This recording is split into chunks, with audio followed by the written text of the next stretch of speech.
Okay, I'll begin. Bismillah wa salatu wa salam ala rasulillah wa ala alihi wa sahbihi ajma'in amma ba'd. So this lesson we can say it's called the clash of civilizations, or we can say the foundations of Western society and culture. And it's based on a book called The Clash of Civilizations by Professor Huntington, and Bilal Phillips wrote a book in response to that. So this is, I think it's an important book. So Professor Huntington, he says that he identifies Islam as the problem for the West, because he's saying because it's fundamentally different from Western civilization.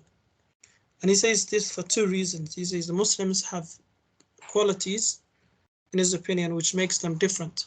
So he's saying the Muslims are going to be the problem in the 21st century. The first one, he says, is that Muslims think they consider their culture to be superior to all other cultures. So here he says culture because for them, all religions come under culture. Okay? So that's one thing. But as Muslims, or any person who has a religion, everybody who has a religion thinks his religion is better than others. So if the person's a Christian, he thinks he's better than the Jews. And the Jew will think he's better than Muslims. So there's nothing really wrong with that for anybody who has a religion to think he's better than others, because he believes his religion and his religion is from God. The other quality is that Muslims desire that law governs them be Islamic. They want the law that governs them to be Islamic.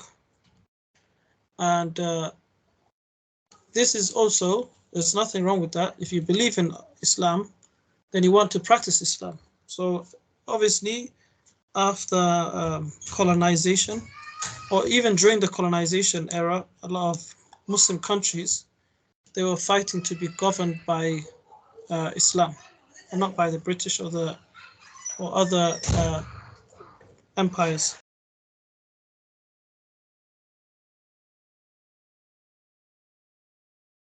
Okay. So he says that Professor Huntington considers the duty of the West to impose their culture by any means necessary, politically or military, on the rest of the world. Okay, and he says this is going to cause the clash between the civilizations entering the 21st century. So he's talking now before we enter even the 21st century. In a way, he's right, because after Muslims are being governed by, or they were colonized, they want to be ruled by Muslim leaders, and also Muslims, because you can imagine, you can probably guess that he's an American, and the Americans wanted to impose their culture and their ideology and their beliefs on the rest of the world. Okay, and through media, they've achieved some of that, because you see people wearing Nike and Adidas and carrying their products or their ideology, even in far remote countries and towns. So in a way, they've achieved that. But then again, he saw that they're going to have a problem with trying to get Muslims to fully take on their ideologies. So there were people, even non-Muslims, who refuted him, and they were saying it's not really, there shouldn't be a clash. He said they were saying there should be cooperation or working together rather than clashing. If you look at the Western society, what is the fundamentals of the Western society? What is it based on? You probably learned about this in history, but maybe from different perspective. Or you're going to see some of this come up in your science as well, science lessons. So the roots of Western culture is basically, that is found in Europe, is from Greek Roman civilization. Okay, so the Greeks and the Romans, they worshipped many gods. They had many gods with different names, or distinguished from men by their immortality. So they believed, you probably come across some of their names, all these different gods that they believed controlled the world. So they controlled natural forces. Also, they believed, like you can see that kind of remains in the history of, Europe and the West. For example, the names Sunday, Monday, Tuesday, these are all coming from Greek gods' names. Okay. Also, Christian, Western civilization, it takes its roots also from Judo-Christian roots. Okay. However, he says, so when Christianity, when it was in Rome, it got changed with paganism. Okay, it got influenced by paganism. So with Son of God, that's coming from the Greek beliefs where they believed in gods having sons and all of that. Christmas is like a pagan belief. So you can see Christianity got influenced by paganism when it reached basically Europe, especially, I think, yeah. So this is the foundations of Christian Western civilization. I go down. I'm not going to go into detail. I think you kind of get the idea. Okay, after that, what happened? So there was the Renaissance. You probably learned about the Renaissance and how Islam was, how basically Europe was drifting away from religion. 1 second. Do you have any questions? No, معلم. Okay.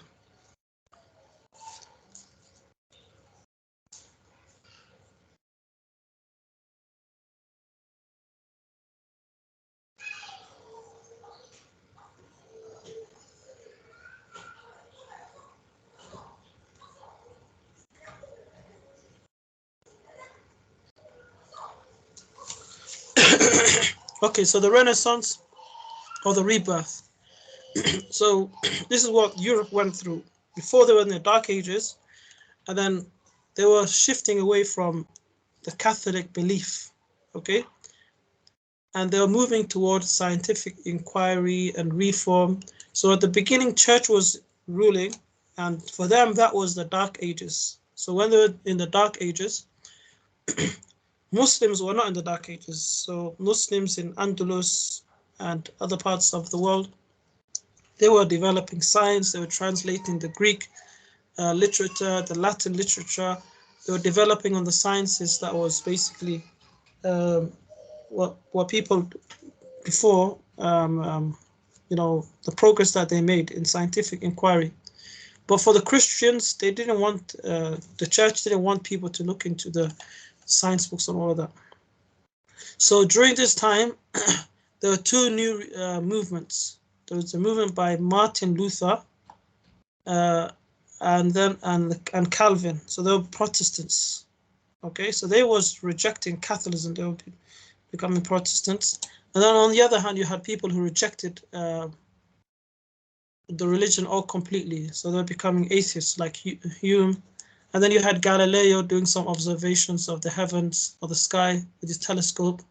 And then they had some theories that he destroyed about the rotation of the world and the sun. And so based on what they already believed in on the Bible, based on the Bible, he was disproving the Bible, which again means he was proving that their religion was false. Okay, so it became popular, like amongst the philosophical circles at that time, to deny God or to deny God's existence. So basically, you can imagine that atheism is spreading. Charles Darwin, at the beginning, who started, you probably know Charles Darwin, his famous theory of evolution. He started as a Bible-believing Christian, and then he became agnostic. And then later on, he publishes the book called The Origin of Species in 1859. So that spread around the world, and it became a way for atheists to explain, life and how everything evolved and the origin of the world without the need of God or without the need of religion. So science explanations became more powerful. In 1885, there was a German philosopher, Friedrich, I don't know how to say his name, he announced that there was a shock a philosophical shock in his era, and then he said God is dead. Basically, religion now is basically going to be disregarded. People are going to turn to science. Are you guys with me? Yes, Ma'alina. Okay, so basically, what did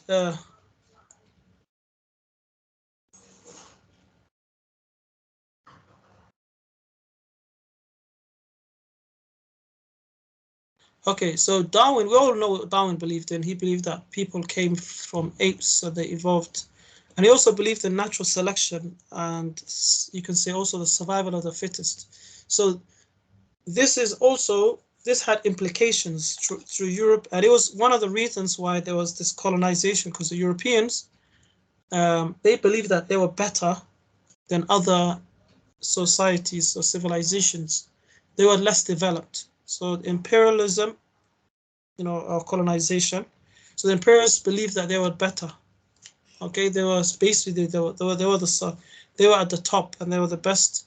They were through natural selection, they were the fittest, basically.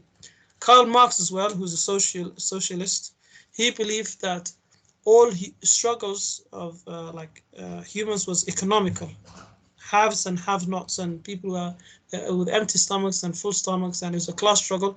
So he said religion is only a way for people to control the ruling class, to control and to maintain their status quo. Basically, this is what he made religion into. Okay, just for the powerful to control people.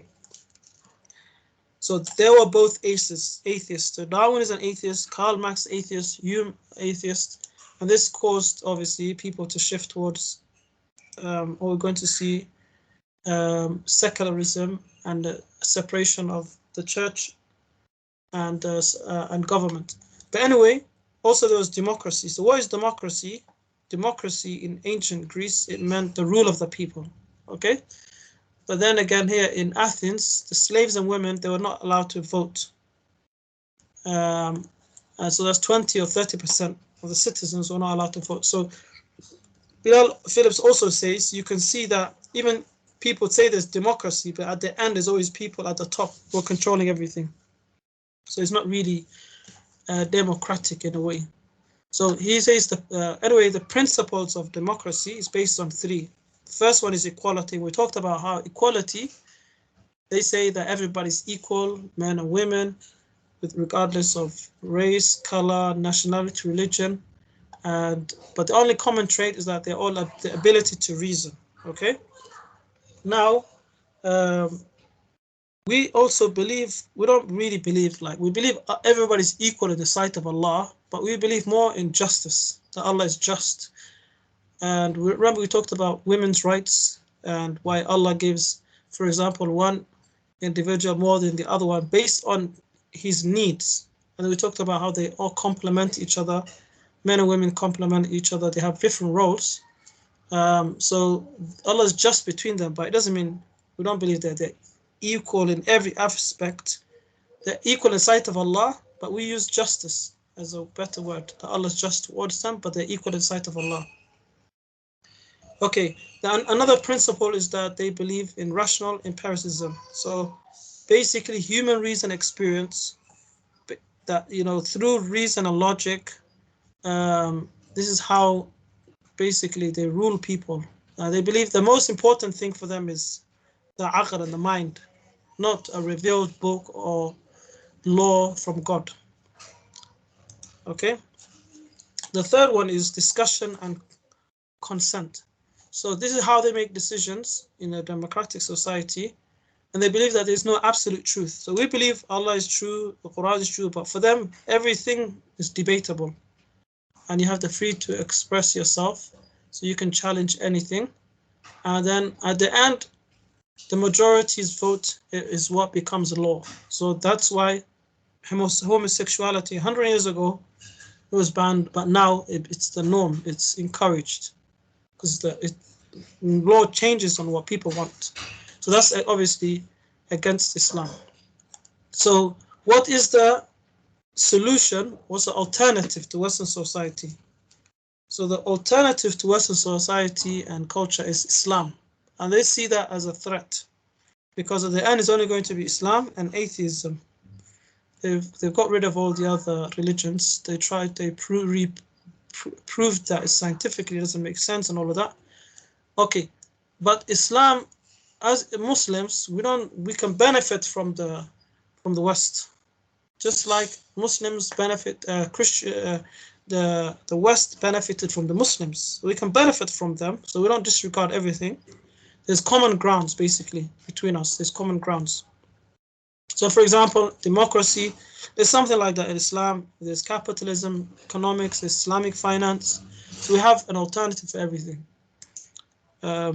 So why is it that Muslims are not able to present like Islam as a solution? Although they're taking, for example, Islamic finance and certain other things like certain practices in Islam, you see them fasting and things like that, but as a system, they're not going to take it. Why? Because there's problems within the Muslims. One of them, are you guys with me? Yes, man. Yeah, one of them is cultural Islam, traditionalism. People are mixing Islam with culture. So you have pre-Islamic practices that still exists and has been included in Islam. For example, in Asia, you can find a Hindu weddings. There's no difference between the Hindu weddings and a Christian and a Islamic wedding, Muslim wedding. So the woman is wearing the same dress as a Hindu woman. Same even with non-Muslims as well. You can see wearing white dress, and they're wearing white dress, and it's basically things which are just taken, and also practices that people do. And for example, in Asia as well, is like in India, the husband is given the dowry, the mahar. That's still practiced even between the Muslims. So this is practices before Islam. Genital mutilation, you have that also with East Africa, and that came before, that was practiced before Islam, and Islam obviously prohibits that. So these things are things which puts people off from Islam.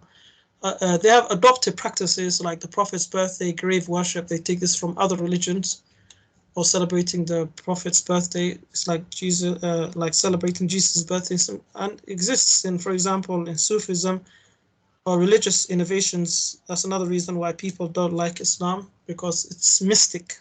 Like the Sufis, they make it into a mystic belief, and all these unnatural things that happen. People traveling around the world and roaming. We talked about that. You have religious fanaticism or factionalism. So people, remember we talked about the 4 schools of thought or the madhabs, how people they fight based on these madhabs to defend like culture Islam. So Asia or Pakistan, India, they have the Hanafi madhab, and they don't follow, for example, people, or they don't have anything to do with people with the Shafi'i madhab and like that. So blind following a madhab is another problem. So how did the Muslims respond to cultural Islam? There's been 2 responses. The first one was modernism, to modernize Islam, basically to please the Westerners, and also to show that Islam can go with the modern times and with the West. So the modernists, they try to make Islam fit with Western culture. Some of these figures are like Jamaluddin al-Afghani, so 1839 he lived in 1897. Muhammad Abd, he was in Afghanistan or in Asia. And then you have Muhammad Abdu in Egypt. So they believed in ijtihad against taqlid. So they believed in coming up with new solutions and not to blind follow, which is correct, but they reinterpreted many ahadith. They allowed, for example, people to take interest if they want to take a house or a mortgage, because there's a necessity in the West. They reinterpreted many things like the hijab. Is basically similar to the Mu'tazila, how they're using the mind to say that is more important than many things in the Quran and Sunnah. They can reinterpret what's in the Quran and Sunnah, look at it in a modern way. So the capital punishments, all of these they would not accept. And also, you probably hear people talking about hijab, what a hijab is, and maybe even some on this madhab, this kind of ideology. If some people even allow like homosexuality, you probably heard some Muslims saying like they can interpret certain things based on interpreting the ayats and the hadith.